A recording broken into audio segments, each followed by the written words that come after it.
Hey, pura vida gente, estamos en otro podcast aquí en la Dosis Radio y hoy tenemos un invitado muy especial, al señor Steve Cobucci de WATG. Yes. Thank you, Steve, so much for being with us today, our second season of podcasts. And we're super honored to have you here. We know that you're super busy, so just wanted to start off by saying thank you so much. Oh, of course. Thanks for having me, guys. This is already one of the cooler podcasts I've done, bilingual, so it's awesome. Qué bueno, qué bueno. Multinational. We love it. Yeah. We love it. All right, Okay. Nelson, go ahead. Let's get Steve rolling on our hot podcast action here. Ok, bueno, primero que todo, como siempre, muchas gracias por tu tiempo, gracias por estar acá con nosotros. Vamos a hacer un súper programa para que la gente conozca un poquito más a la persona detrás de Wolf at the Gate, que eso es lo que realmente todos queremos, siempre queremos conocer a la persona por dentro, ¿ok?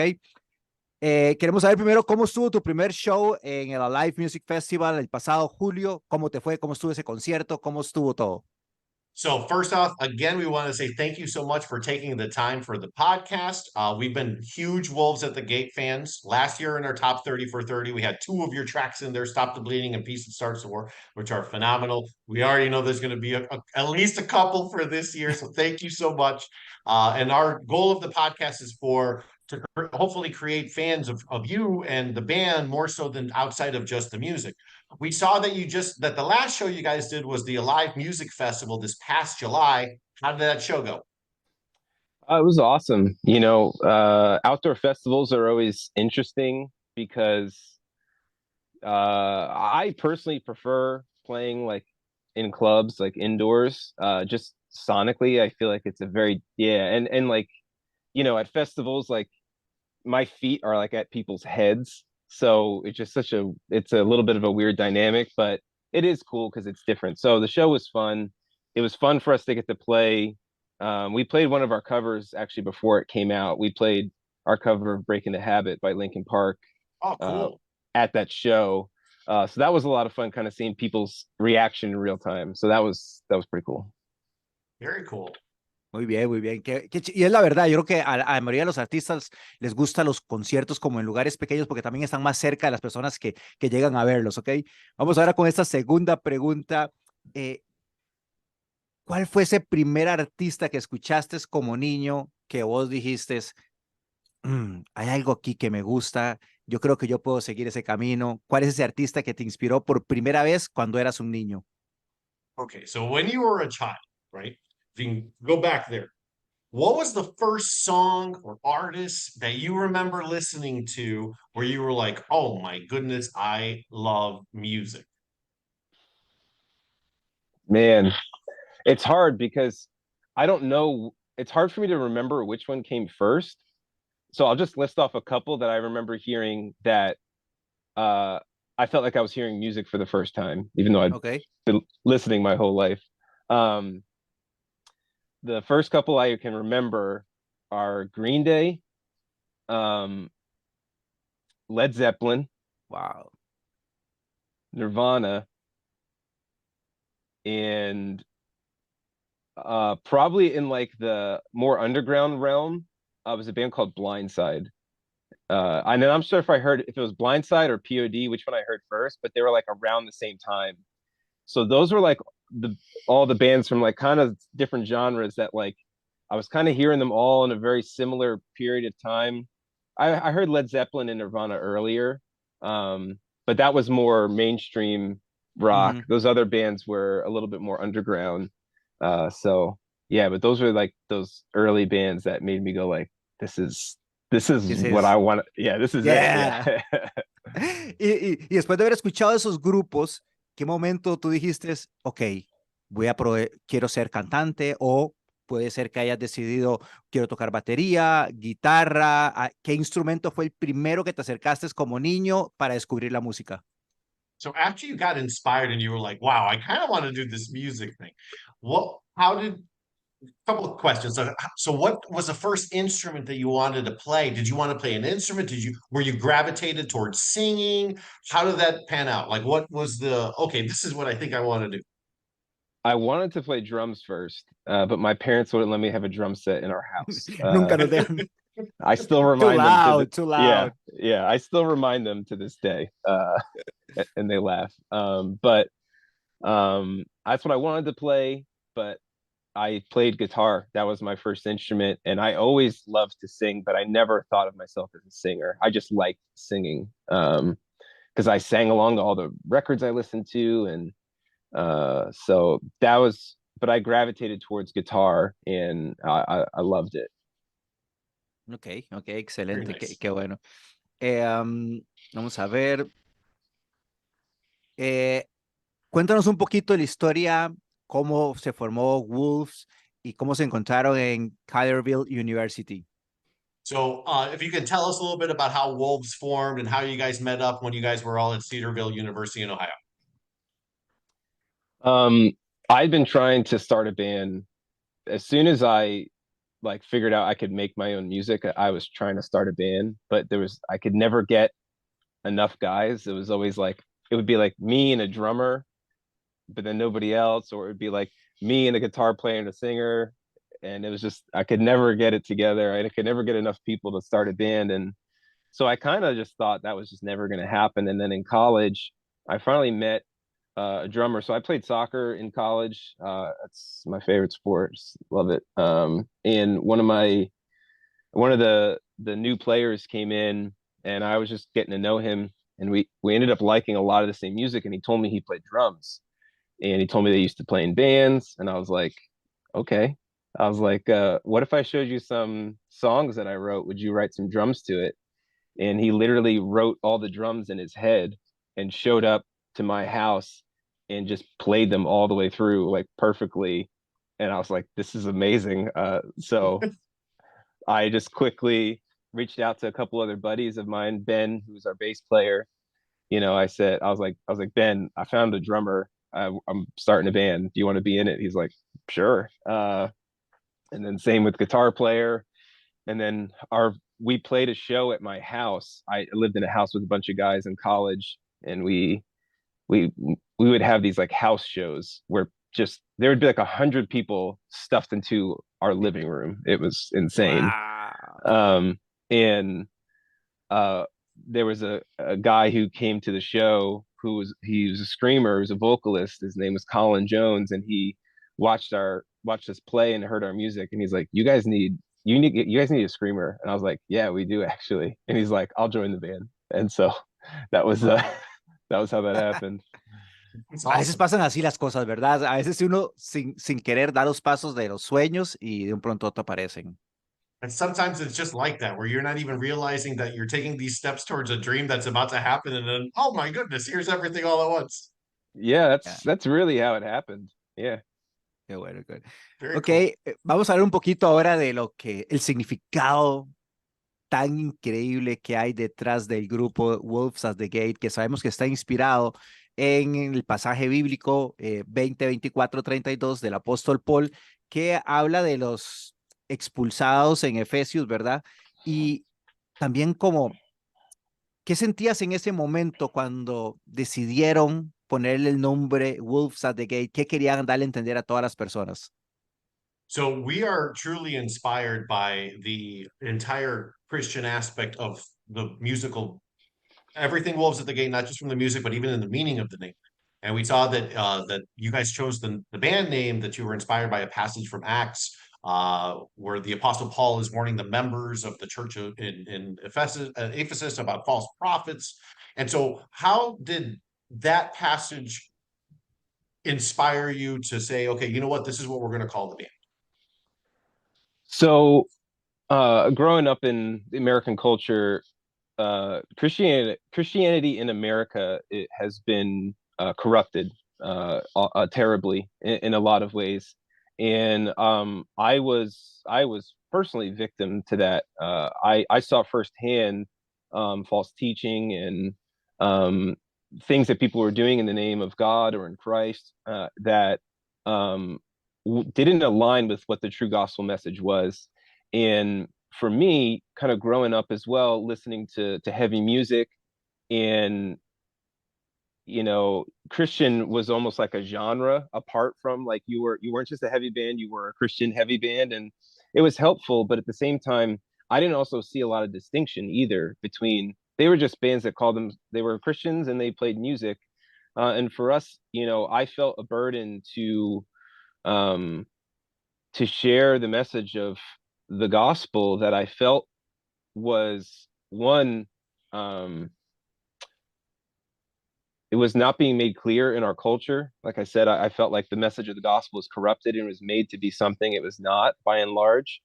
Um, and so I kind of saw making music as an opportunity because music was so powerful to me in communicating messages or truths or thoughts or beliefs. And so I thought, you know, what a cool way to deliver this message that I felt really passionate about.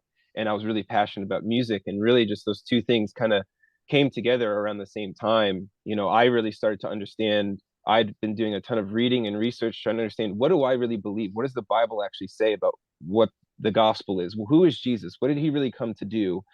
And I was writing music and growing as a musician. So that all kind of just came together at the same time. And it was just a really cool opportunity for me to, I wanted to play music and I wanted to have meaning and purpose beyond just wanting people to like me. And, you know, there was something I felt, I felt burdened to express about my faith and to do that in a creative way. Muy bien, muy That's bien. awesome. Qué bonito mensaje, ¿verdad? Porque ahorita vamos muy cegados a la siguiente pregunta, que es los estereotipos que hay en la música cristiana y lo complicado que tiene que haber sido también conseguir un record label siendo un grupo cristiano, todo lo que hay detrás, que es un poco más difícil vender un grupo con un mensaje positivo que los grupos que traen mensajes negativos, porque normalmente los grupos con calaveras y cruces y todo es más fácil de vender que un grupo que te quiera dar un mensaje positivo. Entonces cuéntanos un poquito lo difícil que ha sido estar en un estereotipo de un grupo cristiano, y felicitarte porque considero que ese es el camino correcto. No hay nada más lindo que hacer lo que más te gusta, pero desde lo real del ser humano y dando siempre un mensaje positivo, que es lo que necesitamos tanto en este mundo. So first off, we both are in serious congratulations to you and giving you kudos in the essence of you representing who you are and choosing to do positive messages, right?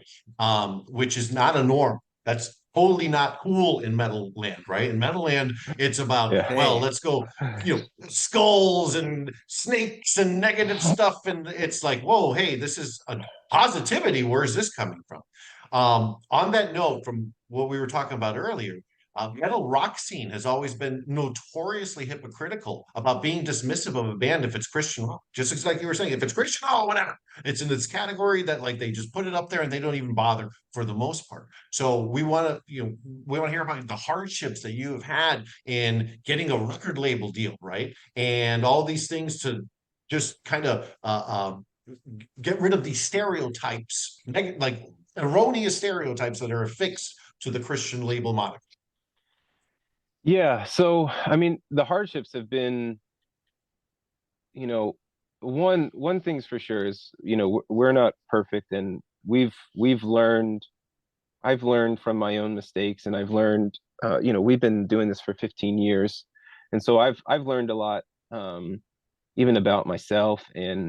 Um, and so that's been really helpful for me to kind of see things that I did in the past. And I'm like, okay, I don't know if I want to present myself or the band in this way. Um, and so learning a little bit from that. The other challenge comes from the fact that we do get lumped into a category that is also full of, unfortunately, I think a lot of expressions of Christianity that is disingenuous, that is not maybe just Christian in moniker, because it is beneficial in some senses, you know, because you can get the Christian market to buy into what you're doing. And I know that a lot of other bands that aren't Christian, they know that. And so they automatically assume that's why you're doing what you're doing, or you're using religion to sell music. And I actually wrote a song about that called Response on our record Eclipse. And in the chorus, I'm just saying, I'm not selling you lies. I'm just a beggar who has found favor. You know, I'm somebody who has come to understand the grace that God's given me. And it's kind of like, if you've seen something beautiful, you want to tell other people to come look at it. And that's the Excelente. position that I have. I want to take and adopt, one, personally, and then two, as a band, is I don't want, if you think that me being Christian and making music is, I want to use Jesus so you buy records. One, we don't make a lot of money selling records these days. We make way Yeah. more money selling t-shirts, you know, Yeah. and we don't ever put Jesus on our t-shirts, so don't worry about it.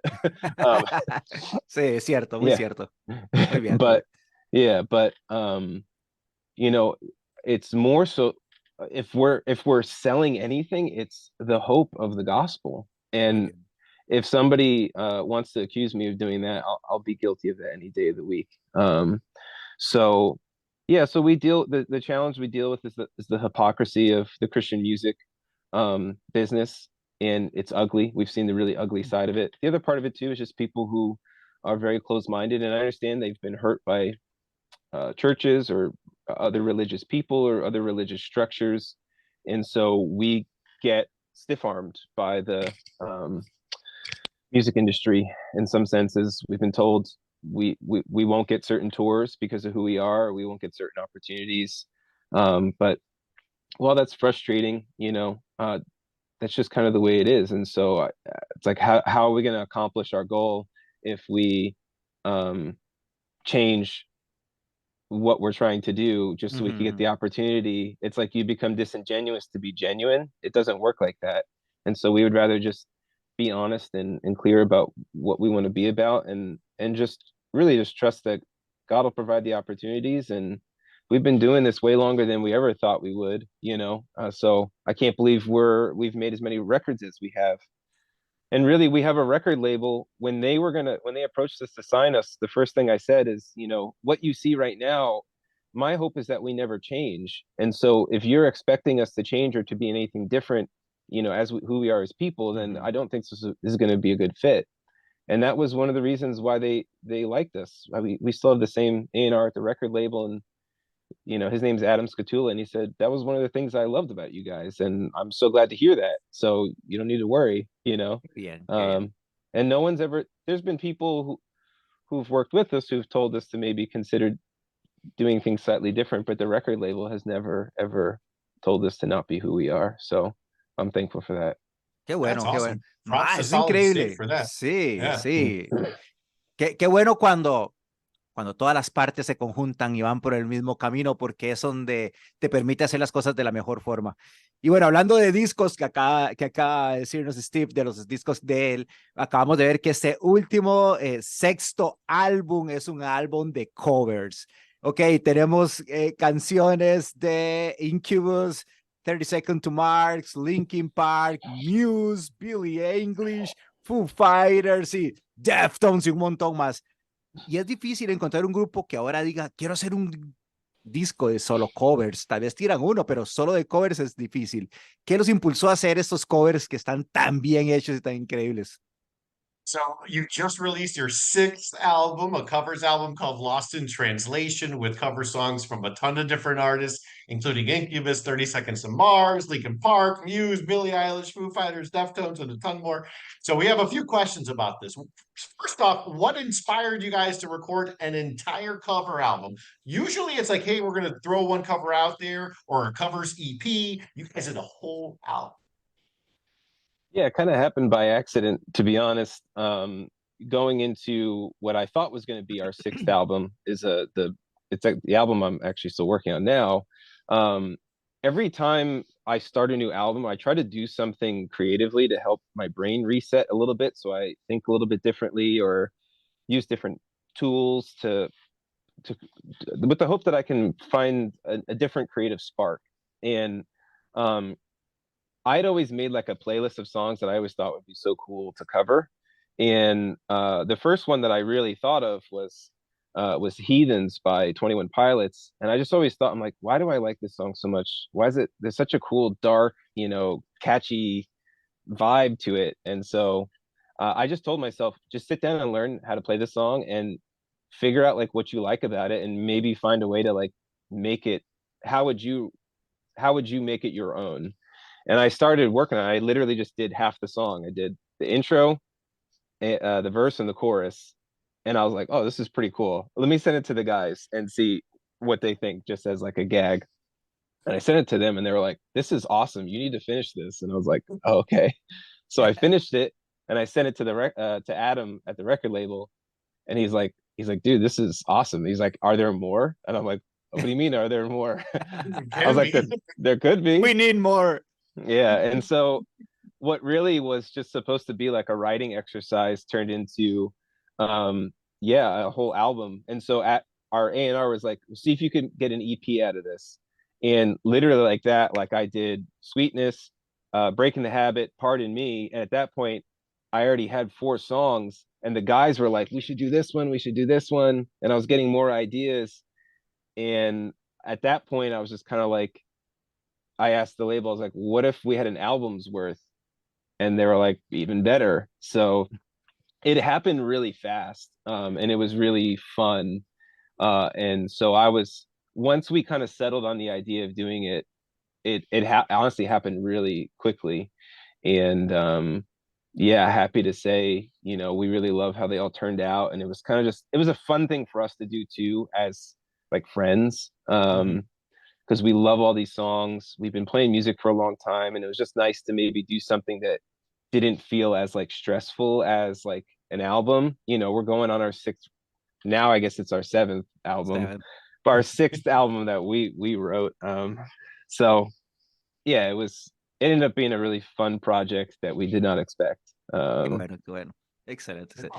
Ahora, cuando uno siempre hace o un concierto de covers o un disco de covers, como en el caso ahorita de Whoops at the Gate, siempre hay una canción que uno dice, hay que dejarla fuera aunque me guste tanto. ¿Hay alguna canción o sea, que desde tu punto de vista que tú digas, me hizo falta esta, pero bueno, ya tenemos todas las que son? So anytime that any band is going to start to do some covers or a covers EP, or in this case, an album, there's always inevitably one track that's like, oh, I really want to get this one in there, but it didn't make it. Was there one or a couple of tracks like that you were like, oh, man, I gotta think.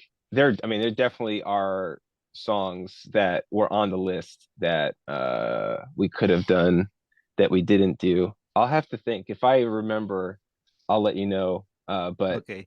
Yeah, I mean, I wanted us all to feel strongly about the songs that we picked.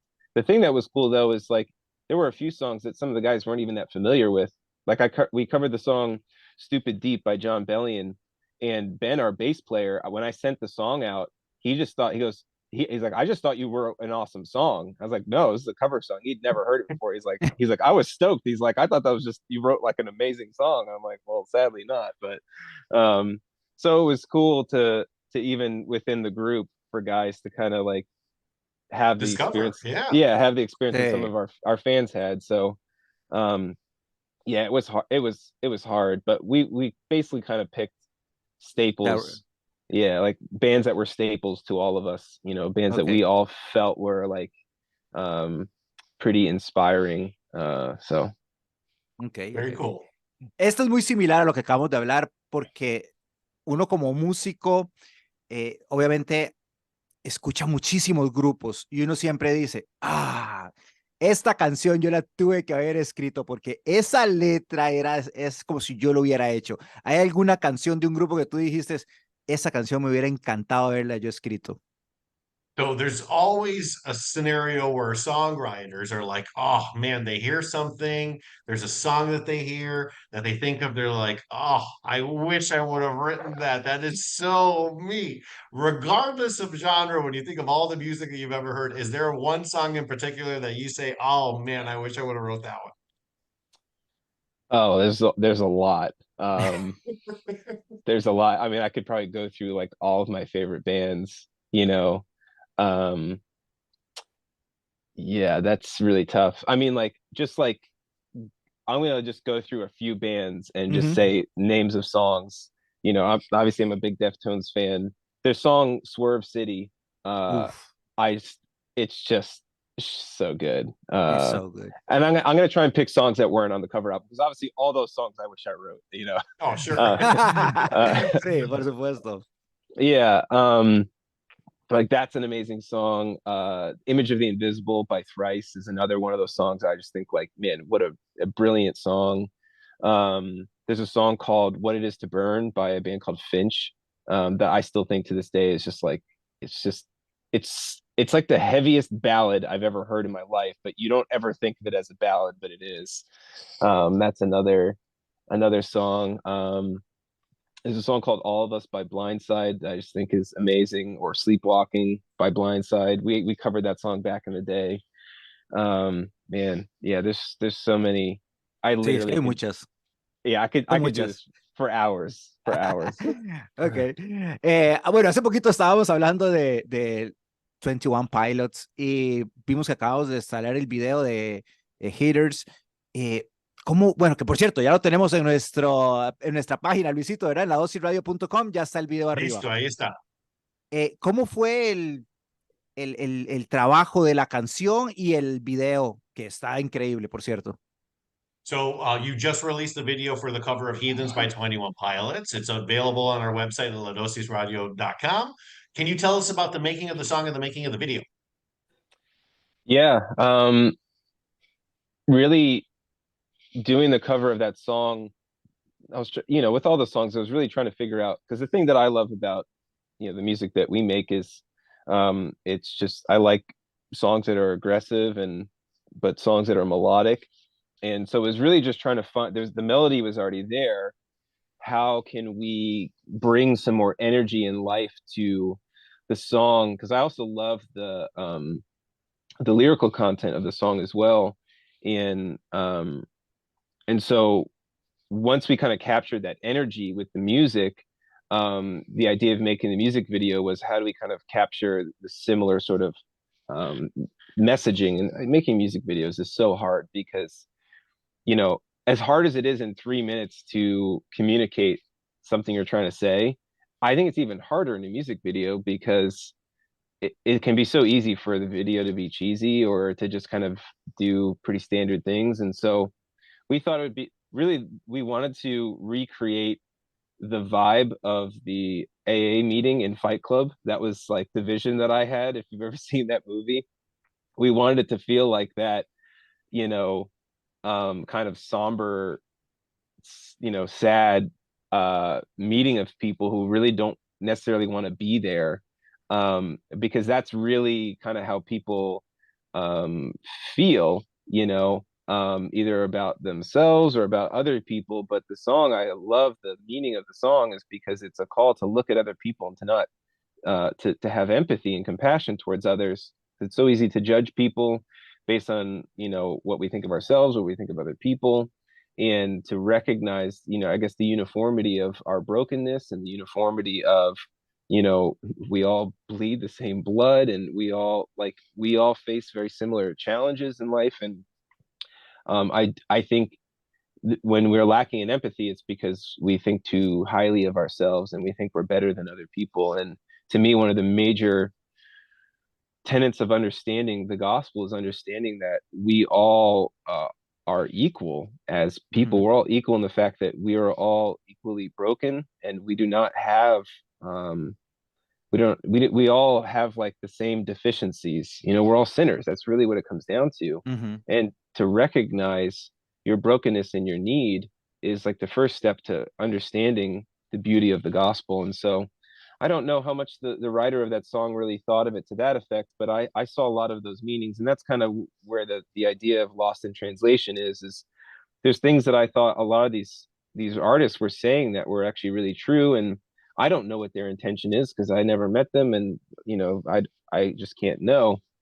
But I do see a lot of interesting and cool truths as I started to understand the songs more and found a way to, I guess, communicate it through my own lens. So okay, Very cool. Interesante, Very bien cool. interesante, madre, muy interesante.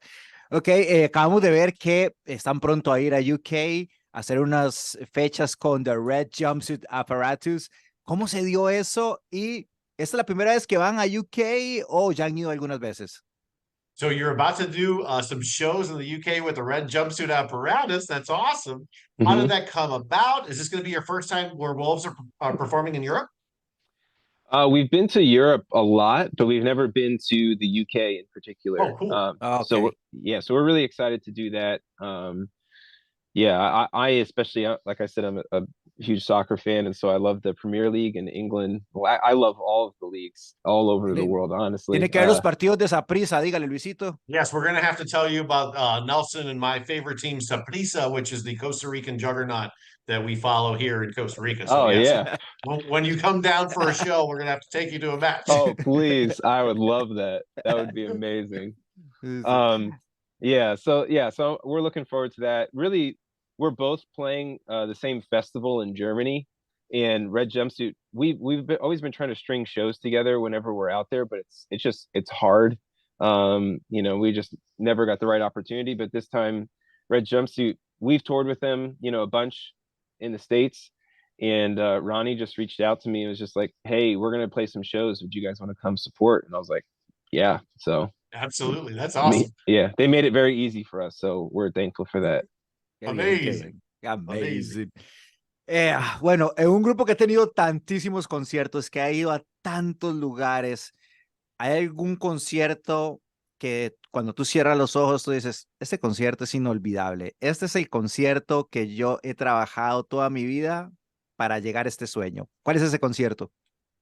So when you think about all the shows that you've done, right? All the shows and all the tours, is there one show in particular that when you close your eyes and think about it, you're like, oh man, touring, wow, that one show was amazing. But there's one show that comes to mind of all the shows you've ever played? It's hard. Yeah, it is hard. I think the one show that I think about that had the most well, there's two shows that had the most impact on me, and for two very different reasons. The first one I think of is when our first album came out, and we had just been a band for a while, just working hard, trying to like get out there, and we played a CD release show, and we had done a show a year or two before in a much smaller room, and we sold it out. It was like 300 something people, and that to us was like, I didn't really understand. Huge. Yeah, I didn't really understand how big that was at that time, to be honest. It was just fun, and I wasn't quite processing it all. When we did a CD release show at this, awesome venue called the Newport in Columbus, I just remember walking out there, and there was, like I think there was like almost 900 people at that Wow. show, but I couldn't really like process. The show went by so fast, but like in retrospect, I realized I'm like, wow, I can't believe that many people wanted to come watch us play, like they came for us. We'd always like supported bands. We very rarely ever did any headline shows. And so that was pretty impactful, and just seeing people know the words and singing the songs, and just like not really still thinking like I was just making songs in my bedroom. That's all I saw, I guess, of our band and myself. The other show that was really impactful to me is, at our shows, I try to take time to talk to people about what the gospel is. And um there was one show in particular that stands out because I just remember, um you know I had actually planned to say something very different, and I ended up talking about the story in the Bible, just about really this woman who was unfaithful to her husband, and the way that he continued to love her even though she continued to just cheat on him. And that story is really a picture of our relationship with God, and that we're unfaithful to him, and yet he still has this unconditional love. And I just remember it really just broke me, just sharing that message. And I remember that distinctly, just because I just remember being so grateful. I'd never been so grateful myself to think about the gospel, and I'm like trying to tell other people with the hopes that they would be impacted by it. But I think I was impacted far more by it than anybody else. And so that's like the other show that really stands out to me. And I'm always grateful, and I want people to understand that I'm not up there as a pastor or anybody of authority. I'm trying to have authority over people. I want to laterally, on the same plane, connect with people, so that I just want them to see what I see, not because I'm smart and not because I'm better than them, but just God's opened my eyes to it. And I was blind to it myself at one point. And so I feel burden to share that with other people. So that was memorable as well. So Ok, Very excelente. Qué cool. bonita historia, ¿verdad, mae? Right? Qué Oh my bonita God. historia. Yeah. Sí, muy bonita historia. Pensando en otros artistas, ¿has hecho alguna colaboración con algún artista o hay algún artista que tú dices, yo siempre he soñado con grabar una canción con X artista? ¿Quién sería ese? So have you done any collaborations with any other artists that you recorded? And what is the artist that you would say, oh man, it would be amazing to do a collab with that artist? um we've had singers from other bands feature on songs before. Not like, so we did like a stripped down acoustic EP a few years ago, and we had Ryan Latrue from For Today sing on a song. We had Toby from Emery sing on a song. Michael from Being as an Ocean sing on a song. Um, my friend Aaron Troyer, who was in a band called Come Wind, and my friend Zach Boland, who's in a band called Citizens. I always, honestly, I've tried to get guest vocalists on other songs in the past, and it just, unfortunately, a lot of times it just doesn't work out, just timing wise and schedules. So I honestly would love to do that more. It's just doesn't happen. I'm like, man, this is way more difficult than I remember it being, but it's just people's schedules. And Sí. anyway, yeah, if I could collaborate with any artist, I mean, man, that's another thing. I could literally just list off just dozens of people, but there are a few that stand out to me. One of them is his name's Cody Bonet. He was the singer and guitar player for a band called A City's Burn, and he's like one of the best lyricists and songwriters. And he made one of my favorite albums called Son, I Loved You at Your Darkest. Hay que apuntarlo, Luisito. Yeah. Yeah. So he's definitely up there. I'm a huge fan of the band called Thrice. Yeah, it'd be awesome to work with Dustin or Tepe or Eddie Riley, any or all of the guys from the band, because they're all so creative. Um, Man, yeah, it's like I said, Ok. depends on how long you want to listen Sí, to it. sí, sí, sí, I sí, could sí. I could talk about tons of bands, but That's those. Nelson's the same. If we ask Nelson that question, 30 ¡Ah! minutes. No Easily all day. Yeah, terminamos nunca, no terminamos nunca. yeah. Bueno, otra de las cosas lindísimas que le pasó a Wolf of the Gate, que también todos los grupos nos encantaría tener la opción, es qué tan tuanis es tener Piece That Starts the War added in a Rock Band video game. ¿Cómo sucedió eso realmente? Porque son de las cosas que uno siempre quiere. O sea, todos queremos jugar un videojuego y escuchar la música de nuestro grupo, ¿verdad? ¿Cómo sucedió esto? So like every rock band wants to be able to play a video game and be able to listen to their own music in the soundtrack. How cool was it when That Starts the War got added to Rock Band, the video game, and how'd that come about? We got an email, and like a lot of the emails we've gotten in our history, like when we first got an email from Solid State, I thought it was a spam email, or I thought they were like soliciting us to buy albums or something, but they were actually reaching out to us because they wanted to give us a record deal. The same thing with Rock Band. I was like, I thought somebody was just advertising, and somehow our email got thrown into that spam. But yeah, they just reached out to us and they said they wanted to use the track, and they asked if they could have our permission. I was like, sure, I was like, as long as the label's cool with it, I'm sure they will be cool with it too. So yeah, we were excited. It was a little surreal, because just remember that growing up, I remember the house I lived in college, everybody played Rock Band and Guitar Hero, right? and Yeah. Guitar Hero. Luisito es un máster en Guitar Hero, I used to, pero es un máster I used to play a lot of tremendo. Guitar Hero back in the day. Yes, yes, yes. I'm That's way awesome. better at real guitar than I am at Guitar Hero or It's Rock a better Band. feature to have. Yeah, that's legitimate skill. Yeah. Bueno, ahora vamos ya casi a la parte final. Vamos a ir por un poquito de preguntas más personales. Cuando piensas a tantos lugares lindos que has ido y que has viajado gracias a la música y a todo ese mensaje tan lindo que le brindas al planeta, ¿cuál es ese lugar que usted dice, este lugar es increíble? So when you think about all the places that you visited and you're touring and just in general, just in life, was there a place that you didn't expect to be as amazing as when you discovered it, where you were just blown away by a tour date that you didn't even like, didn't expect much from, and like, wow, this city is awesome. Oh, do you mean about like the actual city or the show? The city itself, The like city, the just city. the city, the Or the people, country. or the Yeah. country, perhaps. Yeah. Yeah, so one of the places was Seattle. I didn't think that I would love Seattle. Like I just didn't have any expectation, but I ended up loving that city. It's one of my favorites to go back to and explore. So I love Seattle. I'd been to, thankfully I was able to travel a lot before we ever started touring. So I'd been to I love California. I love Texas, and I'd already been to all those places kind of growing up. But it was so those were places that I really enjoyed. I'm trying to think, where else did I go that I was like really surprised? I mean, I didn't know much about Germany. I had no conception of what to expect, but like we love going there. And it's all the unexpected things, like getting kebab, at some random street corner.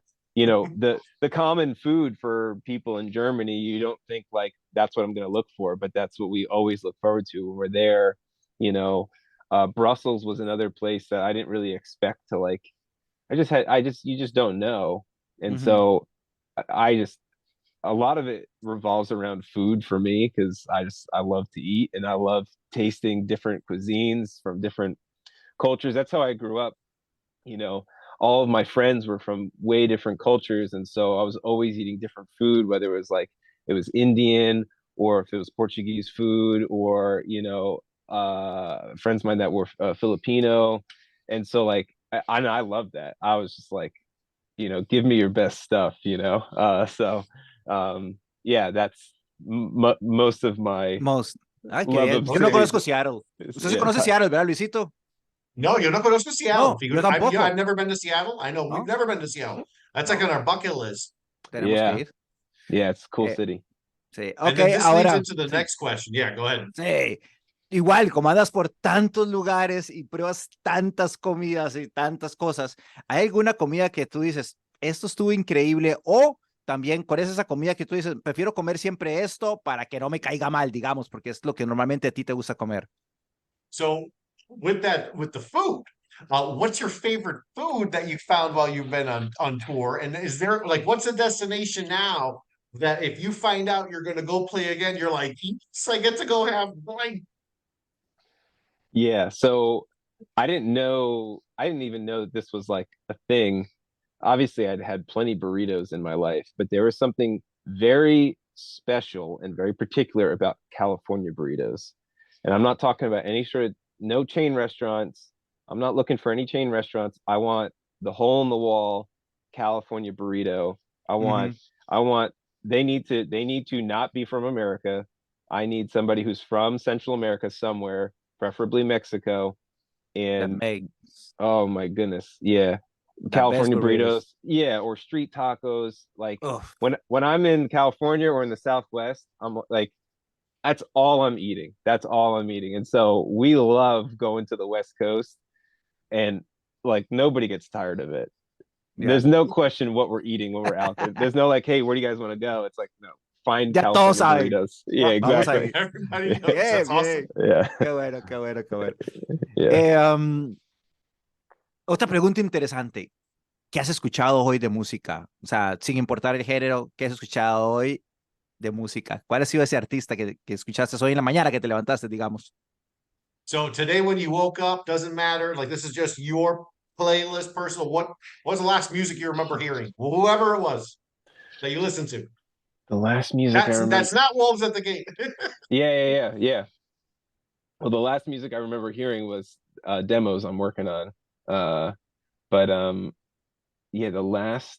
So I was actually just at the gym before the interview, and I'm trying to think like who's on my gym playlist. So like Architects is on my gym Uf, playlist.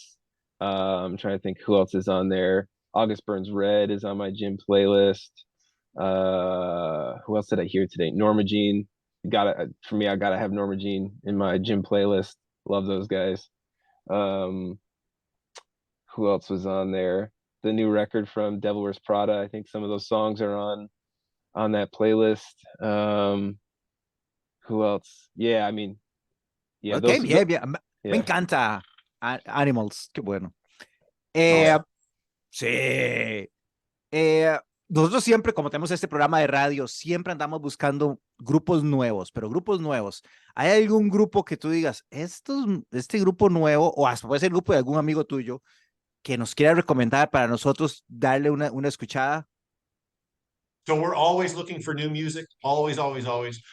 Any band or bands that you would say, okay, you guys have to listen to these guys like now? But new ones. Ooh, new bands. Yeah, that's tough. I'm actually struggling in that department myself. I'm always looking for new bands, always looking for new bands. I mean, yeah, I'm trying to think of Or one bands. that's maybe under the radar that hasn't gotten there yet, but you're like, oh wow, these guys. It's hard for me to say because like some of the bands that I would say right off the bat, people probably would already know. But I do like there's a band from Australia called Polaris that I think is incredibly talented, and Okay. it's really hard to they're in the metalcore genre, but it's hard to find music that I think is like they just have their own stamp on it that I think is really cool. So they're a band that they're on their third record, so they're not new, but you know they're definitely like on the rise, and I think they're really talented. Okay. Man, let me look at my Oh, phone real quick. Sí, bien, eso es lo mejor. check that Spotify. Vaya, cuando uno ve el Yeah, I Spotify know. dice, está en el grupo. Yeah, I always forget, and I always feel bad because yeah, I love to support other bands and you know new bands that are coming out, but I've just kind of struggled to find new music. Maybe why don't you guys tell me some new bands and I'll have something to listen to. That would be awesome. Bueno, tienes que What escuchar are- a Agresor, que es mi grupo. Okay. So Nelson's doing the selfless shame promotion for his own band, Sí. Aggressor, No, who's finally pero hay recording a new uno. album. New album No, coming Yeah. out in a couple months. Sí, hay un grupo que yo acabo de descubrir, no sé si es viejo o no, pero se llama Lost Society. Lost Society. Acaba de Is that- sacar un sencillo que se llama Wake.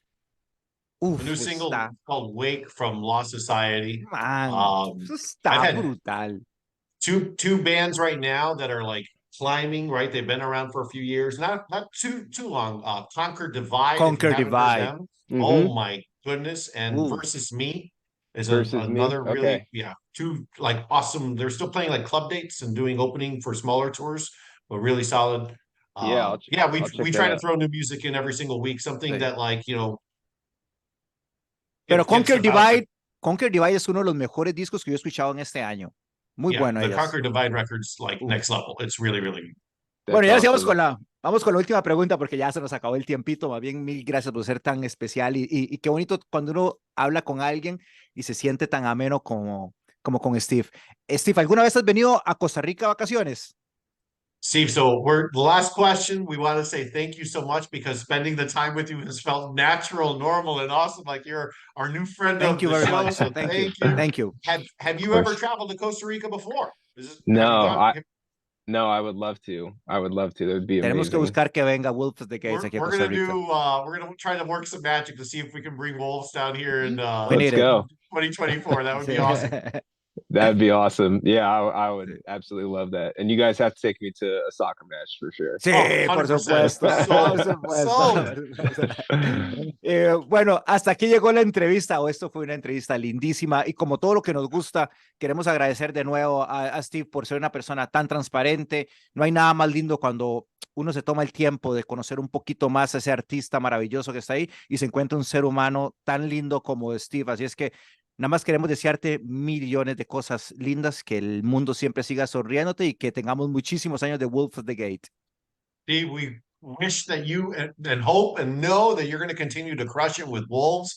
It was an honor having you today. It was especially wonderful to meet you and see how transparent and down to earth and real you are. And those are qualities that are extremely underrated right now in all of society. So thank you for being you. And we hope that Wolves becomes the juggernaut that it deserves to be on a global level. Thank you so Thank much. you guys. Thank you guys. Thank you for supporting our band, playing our music, trying to help your people of your country know who we are. That's Exactly. so cool. So it takes guys like you guys who are willing to help out other bands. That's big. So that means a lot. Thank you guys. Thank you. Thank you. Bueno, estamos listos. Esto fue otro podcast aquí en La Dosis con mi primo Lou. Recuerden siempre visitar nuestra página ladosisradio.com. Stay metal. Thank you again, Steve. Thank you, Stay Metal, guys. Thank you so much for the podcast today again, Steve. And we hope to bring you down to have a hand in bringing Wolves down to Costa Rica soon. Awesome. Thank you guys.